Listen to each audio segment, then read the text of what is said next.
What are some of the top signs someone might have parasites, even if their doctor says that they're fine? Grinding the teeth. And even if your doctor says that you're fine, just to be honest with you, they don't know. There isn't really good, accurate, affordable, available testing. And these things are evaders. Even spores, mold is a hard thing to detect. And I'm actually working with a lawyer to get some medical reform. I just want everyone to know that that is my end goal here, is that we should be able to, as humans, roll up and say, I'd like to find out if I have parasites, mold, and Lyme. And I'm working on it. It's my goal for next year. I'd like to go in front of Congress and talk about it with them, because we're on this health journey right now with our country. And I don't feel like this should be gate kept anymore. I could have avoided 13 surgeries and a hysterectomy, which altered my entire life, including my health still, because of the fact that I could not get tested for parasites, mold, and ultimately Lyme. Lyme ultimately is what my problem was. And I did have endometriosis, but it was exacerbated by the fact that I had Lyme and I had active mold. I know my mom and I have the same mold. I was born into mold. Because of all the research I've done, I have figured out my lineage.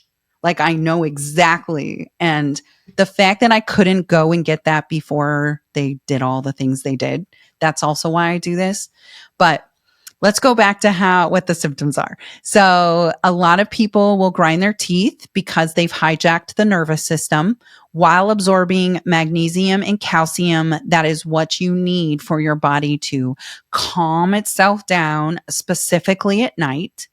And your body is telling you something's wrong when you grind. We think it's stress. We think it's just TMJ, but there is something that is in your nervous system causing it. And ultimately, it's probably a parasite. The other thing is when you're up all night long. So if you have insomnia, I was insomniac in around age 13 until about 4 years ago. I now sleep through the night. I wear an Oura ring specifically just to see where my sleep levels are, because sleep hygiene is so important. But when I was at my sickest, I would stay up for days. And that's because they're nocturnal creatures. And around 7 p.m. is when they wake up. So if you're starting to eat at 7 p.m., if you're craving sugar, if you're craving salt, it's not you. It's legitimately a parasite inside of your body keeping you awake, because that's their breakfast. They're wanting to feed. So they're telling you to do it, to eat this, to do this. And that's how it keeps them having energy. So that's another sign that you have a parasite. Skin issues is a huge one. Your skin is your biggest organ. And by the time it pushes out into your skin, any issues that you have, it could be weeks and months inside of your body before it starts coming out. So a lot of people that have eczema, a lot of people that have rashes, the bumps on the back of your arm, those are all parasite signs. So you really want to get in there and clean out your gut in order for you to know, okay, well, is it really eczema, or is it something that I can be proactive a few times a year and clean out my body? And usually people that have IBS, IBD, stomach issues, these are all signs that you could have a parasite. Brain fog. I had terrible brain fog. That was more along the lines with mold than it was parasites. But I mean, they come in and they hijack you. They hijack your lymphatic, they hijack your nervous system. They live in your fascia. There's so many things that they can go in and do. They're stealthy. They don't want to be caught, right? They're smart. They're a frequency that's alive in your body, and they can tell you what to do. And parasites control your mind, and mold brainwashes you. And because they're both frequencies in your body, they can give those indications to your body, and you think it's you, but it's not. And if you look up Toxoplasmosis gondii, which is the cat parasite, it definitely controls the mind. Candida causes you to eat sugar so that it survives and continues to grow. It's telling you to eat the sugar, right? So it is a thing. It sounds very sci-fi, but it really is a thing. The gut-brain axis is always so fascinating to me. And you just talked about how parasites hijack cravings, emotions, keep you up at night. Maybe they hijack your dreams. Can parasites really change our personality? Yes. Let's talk about Toxoplasmosis gondii because it's the most recognized parasite out there and it's the most controlling.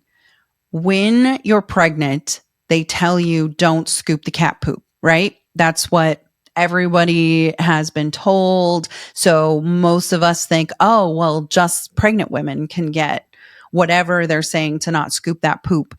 And I've been really fortunate to be on Instagram and like Patricia Arquette, she has Toxo and gave it to her daughter. And that's why they say don't scoop the cat poop when you're pregnant is because it can actually be given to your baby.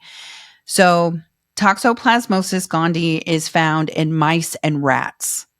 And it actually controls the mind of the mouse and says, hey, yo, go cuddle up to this cat. I want to be eaten because the next stage of toxo is an enzyme inside of that cat's gut. So the mouse goes to the cat and is like, hey, eat me. So it eats it. We all know that mice and cats don't like each other, but it controlled the mind and said, you are sexually attracted to the cat's urine. So let's get it on, head on over there and get eaten. So it took the fear of it being eaten out and it took the inhibition of being sexually attracted to the cat's urine out. And it rewired the front of the mouse's brain so that it could go in and get eaten. So a lot of people that have toxo will ride things like crotch rockets because they're, that's a scary thing. Like I wouldn't want to get on a crotch rocket, but they're flying down the road because there's no fear. And a lot of people that are promiscuous that are out there sleeping around and they're like, why did I do that? You didn't. You really didn't. You probably have Toxoplasmosis gondii and that is controlling you. So a lot of people don't understand that things that they're doing is not necessarily them. It really is a parasite that's rewired your brain, controlling you. Fighters go down to Mexico and get toxo so that they can just sit and not be fearful of the fact that the crap's going to be beat out of them, right? So it's a whole nother world when you think, okay, so is this because I have a parasite that rewired my brain, or is this because this is really me? And it's not always, oh, well, I have toxo, so I'm misbehaving. But in reality, if you go get your blood work done and you've been kind of in a weird space, you have toxoplasmosis, and that one can be determined with blood work.